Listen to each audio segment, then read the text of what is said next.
आगे पढ़ते हैं। अब दिया गया है basic practices of crop production. तो जो क्रॉप हमें फसल को उत्पादन करना है उसके लिए क्या है, कुछ प्रैक्टिसेस दिए गए हैं, कुछ स्टेप दिए गए हैं, उनको हमें क्या है वन बाय वन जानना है।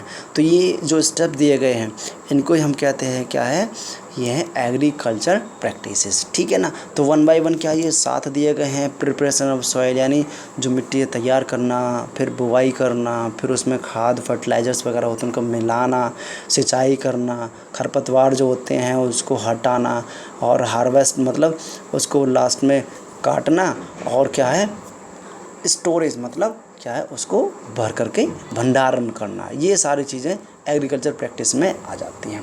ठीक है। अब हम जानेंगे पहला नंबर वो है प्रिपरेशन ऑफ सॉइल।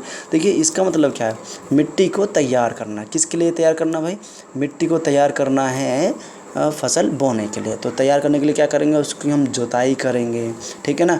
अब क्या करेंगे, जब उसमें हम क्या है जुताई करेंगे तो उसमें थोड़ा बहुत पहले पानी भी लगाएंगे, क्योंकि मिट्टी बहुत सख्त होती है तो उसमें जो हमारे ट्रैक्टर्स वगैरह होते हैं वो चल नहीं पाएंगे। इसके लिए क्या है उसमें थोड़ा पानी लगाते हैं, फिर उसकी जुताई करते हैं। ठीक है। स्पेशली हम क्यों करते हैं, इससे मिट्टी जो है थोड़ी ढीली हो जाती है, और ढीली हो जाती है उससे क्या होता है कि जो जड़ें होती हैं बीज की, जब वो उग जाता है वो काफ़ी गहराई तक पहुंच जाता है। ठीक है। आगे हम जानेंगे why does the loosening of the soil allow the roots to breathe easily. ठीक है। क्यों, ये भी हम जान पाएंगे भाई क्यों, क्योंकि जब मिट्टी बहुत ढीली है तो उसमें अधिक मात्रा में ऑक्सीजन पहुंचेगी और जड़ें ईजिली से वहाँ पर क्या है ब्रीथ कर सकती हैं। और उस दूसरा फ़ायदा देखिए क्या होता है, मिट्टी को जब हमने ढीला किया है तो जो उसमें जो केंचुए होते हैं उनकी ग्रोथ बढ़ने लग जाती है, और ये हमारे लिए बहुत ही क्या है काम के होते हैं, क्योंकि इनको किसान का मित्र कहा जाता है। And micros present in the soil, और भी जो छोटे छोटे सूक्ष्मजीव होते हैं उनको भी हेल्प इसमें मिल जाती है। These organisms are friend of farmers.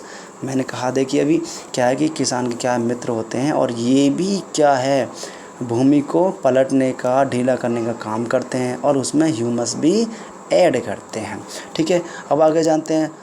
You have learn in the previous class that soil contains minerals, water, air and some living organisms. देखिए सॉइल में क्या क्या होते हैं, क्या होता है, वाटर होता है, पानी होता है, हवा होती है, मिनरल्स होते हैं, और कुछ लिविंग ऑर्गेनिजम्स होते हैं। उसके अलावा क्या, in addition dead plants and animals get decompose by the soil organisms. और क्या होते हैं, डेड प्लांट्स और एनिमल्स, और जो कि किसके द्वारा, जो सॉइल के ऑर्गेनिजम्स होते हैं उनके द्वारा डिकम्पोज्ड हुए रहते हैं, वो भी सॉइल में पाए जाते हैं। In this way various nutrients health in the dead organisms are released back into the soil. These nutrients are again absorb by the plants. तो इसके द्वारा क्या, बहुत सारे न्यूट्रिएंट्स जो है सॉइल में इनके द्वारा पहुंचा दिए जाते हैं, जिनको प्लांट एब्जॉर्ब कर लेते हैं। तो ये सारा जो प्रोसेस है ये चलता रहता है। Since only a few centimetres of top layer of the soil support plant growth, turning and loosening of the soil brings the nutrient rich soil to the top so that plant can use their nutrient. तो कुछ few centimetres जो होते हैं, जो soil की जो परत होती है कुछ सेंटीमीटर्स की, टॉप लेयर से हम बात कर रहे हैं, तो वहाँ पर क्या होता है, सपोर्ट प्लांट ग्रोथ, क्या प्लांट को, पौधे को ग्रोथ के लिए सपोर्ट करती है। उसमें क्या है, turning and loosening of the soil brings the nutrient. जो हमने सॉइल को जो थोड़ा ढीला लूज़ किया है, ठीक है, वो क्या करते हैं, न्यूट्रिएंट जो उसमें रहते हैं वो प्लांट को प्रोवाइड कराती है। दस, और उसका क्या आता है, turning and loosening of the soil is very important for cultivation of crops. भाई क्या है, ये स्टेप बहुत ही इंपॉर्टेंट रहता है। क्यों, पौधे को चाहिए न्यूट्रिएंट्स, और न्यूट्रिएंट्स किसके द्वारा मिल पा रहे हैं अच्छी तरह से, जब हमारी भूमि यानी सॉइल बहुत ही क्या है, ढीली है, लूजन है, तब उसमें न्यूट्रिएंट्स अच्छी तरह से मिले रहते हैं। The process of loosening and turning of the soil is called, क्या कहलाती है, टिलिंग और प्लोइंग, मतलब जुताई करना। ये क्या कहलाती है, लूजनिंग और टर्निंग करने का जो प्रक्रिया है उसको हम जुताई या टिलिंग, ठीक है, वो कहते हैं। This is done by using a plough are made of wood of iron. तो यानी देखिए यहाँ पर दिया गया है, ये प्लॉ का चित्र दिया गया है, आप देख पा रहे हैं। इसके द्वारा क्या है, हम टिलिंग यानी प्लोइंग कर पाते हैं। ये कुछ इंस्ट्रूमेंट हैं। और आजकल तो हम देखते हैं कि ट्रैक्टर्स वगैरह चलते हैं, उनसे भी हम क्या जुताई कर पाते हैं। If the soil is very dry, बहुत ही सूखी है, it may need watering before ploughing. तो ये बात मैंने आपको पहले ही बताया थी कि उसमें हम पहले थोड़ा सा पानी डालते हैं अगर भूमि बहुत ही क्या है, सख्त है। द प्लोड फील्ड में have big pieces of soil called crumbs. तो हम क्या कहते हैं भाई इसको, क्रम्स, बहुत ही मोटे मोटे क्या है, जब हम जुताई करते हैं, प्लो जब उसकी करते हैं तो क्या होता है, मिट्टी के बड़े बड़े पीसेस में निकल आते हैं, उनको हम क्या कहते हैं, क्रम्ब कहते हैं। ऐसे हिंदी में हम जानेंगे तो डले जैसे कहते हैं, मिट्टी के डले वो बन जाते हैं। It the way necessary to break these crumbs with a plank. ये बहुत ज़रूरी है कि इनको तोड़ना, क्योंकि मिट्टी वो जमी रहती है। अगर उन डलों को, उन क्रम्स को नहीं तोड़ेंगे तो जो हमारा जो दाना है, जो बीज है, वो सही से उग नहीं पाएगा। The field is levelled for sowing as well as for irrigation purpose, thus levelling of soil is done with the help of leveller. तो क्या कहता है, जब हम उसको डलों को तोड़ देते हैं, किसके द्वारा, प्लैंक के द्वारा तोड़ देते हैं, फिर उसके बाद में क्या है, हम उसको सिंचाई के लिए लेवल करते हैं। क्या करते हैं, लेवलिंग करना, जिसके द्वारा, किसके द्वारा किया जाता है, लेवलर के द्वारा। क्यों भाई लेवलिंग क्यों की जाती है, क्योंकि जब हम सिंचाई करते हैं तो पानी सभी जगह पर एक जैसा चला जाए। Sometimes manure is added to the soil before tilling. कभी कभी ऐसा होता है कि जुताई करने से पहले, टिलिंग करने से पहले उसमें कुछ खाद भी मिला दिया जाता है। जैसे गांव में जो गोबर की खाद होती है उसको जुताई करने से पहले खेतों में डाल दिए जाते हैं। This help in proper mixing of manure with soil. The soil is water before sowing. तो अब क्या है, इससे फ़ायदा क्या होता है कि सॉइल में जो आपका हमने मैन्यूर मिलाया वो प्रॉपरली क्या है, मिक्स हो जाता है और फिर बाद में न्यूट्रिएंट्स प्रोवाइड करता है। ठीक है, तो एग्रीकल्चर इम्प्लीमेंट्स में हम जानेंगे। अब यहाँ पर क्या है, before sowing the seeds it is necessary to break soil to size of grain to get better yield. तो क्या करना पड़ेगा भाई, जब हम बीज को बोना, ठीक है, बिफोर सोइंग द सीड्स यानी बीज को बोने से पहले ये बहुत ज़रूरी है, ब्रेक सॉइल को जो है बहुत ही बारीक बारीक एकदम से तोड़ लेना, ये बहुत ही ज़रूरी स्टेप है।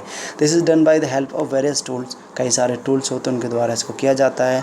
The main tools used for this purpose are the plough hoe and cultivator. ये कुछ 3-4 जो इसके टूल्स दिए गए हैं जिनके द्वारा क्या है उसको तोड़ा जाता है। तो पहला पार्ट जो दिया गया है इसमें प्लो, इसके विषय में जानते हैं। तो जो हल है उसके विषय में, this is being used since ancient time for tilling the soil, adding fertiliser to the crop, removing the weeds, scrapping of soil etcetera.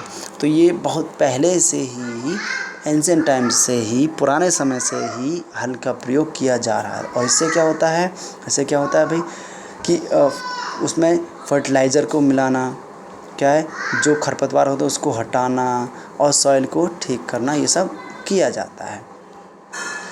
This implement is made a would, किसके द्वारा बना रहता है, लकड़ी के द्वारा बनाया जाता है। Is drawn by a pair of bulls, और किसके द्वारा खींचा जाता है, जो बैलों के द्वारा इसको खींचा जाता है। और अलग एनिमल्स भी, कैमल और घोड़े भी इसमें यूज़ कर लिए जाते हैं। It contain a strong triangular iron strip called ploughshare. तो देखिए दिया गया है यहाँ प्लोशेयर, ये जो चित्र में दिया गया है, इस चित्र को हम देख पाएंगे यहाँ से, ये क्या प्लोशेयर दिया गया है। और इसको किसके द्वारा खींचा जाता है, देखें ये हल के द्वारा, हल को जो है किसके द्वारा, ये बैल दिए गए हैं, इनके द्वारा क्या है, खींचा जाता है। ठीक, खेत में यहाँ तक समझ में आ गया ना। आगे जानते हैं और क्या दिया गया है। The main part of the plough is a long log of wood which is called a plough shaft. तो मेन पार्ट कौन सा है, प्लो शाफ्ट। आप देखिए, देख पा रहे हैं यहाँ पर प्लो शाफ्ट का भी इसके विषय में। ये प्लो शाफ्ट लंबी सी लकड़ी जो इसमें लगी हुई है, ये इसका मेन पार्ट है, क्योंकि इसके द्वारा ही इसको खींचा जाता है। ठीक है, आगे जान पाएंगे और क्या है। There is a handle at one end of the shaft, the other end is attach to the beam which is placed on the bulls necks. तो ये क्या है, जो बैल होते हैं उनके गर्दन पर इसको डाल दिया जाता है और वो फिर क्या है इसको खींचते हैं। वन पेयर ऑफ बुल्स यानी एक जोड़ा क्या है बुल जो बैल होते हैं वो क्या है इसको हल को खींचते हैं।